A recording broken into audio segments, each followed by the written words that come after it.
নমস্কার, আমি সমিতা শাস্ত্রী। আজকে আবার আপনাদের কাছে এলাম একটা বিশেষ বিষয় নিয়ে আলোচনা করতে। খুবই গুরুত্বপূর্ণ তথ্য, যেটা আপনাদের দৈনন্দিন জীবনে অনেক কাজে লাগবে। সেরকমই একটা তথ্য হচ্ছে যে এরকম অনেক সময় ঘটনা ঘটে, কারোর সঙ্গে আপনার শত্রুতাটা অনেক বেড়ে গেছে, অনেক বেড়ে গেছে। এবার মানে এরকম একটা পর্যায়ে গেছে যে সেই শত্রু হয়তো আপনাকে যে কোনো মুহূর্তে মার্ডার করে দিতে পারে, যে কোনো জায়গাতে বা যে কোনোভাবেই হোক। তো এটা আপনি বুঝতে পারছেন যে এরকম ঘটনা ঘটতে পারে, তাহলে আপনি কিন্তু এই উপায়টা অবশ্যই করবেন।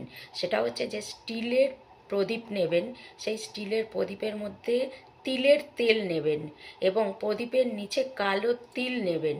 নিয়ে সেই প্রদীপটি আপনারা জ্বালাবেন উত্তর পশ্চিম দিকে মুখ করে। এবার সেই প্রদীপ কিন্তু আপনাদের ৪৫ দিন এক নাগাড়ে জ্বালিয়ে যেতে হবে। এই যদি আপনারা করতে পারেন, শত্রু আপনাকে দেখে ভয় পাবে। তখন শত্রুর কিন্তু মানসিকতাটা চেঞ্জ হয়ে যাবে যে এনাকে মারাটা ঠিক হবে না, বা যে কোনো কিছু একটা হবে যার জন্য শত্রুর কিন্তু আর আপনাকে মার্ডার করতে পারবে না। তো আপনি এই নিয়ম অবশ্যই পালন করুন।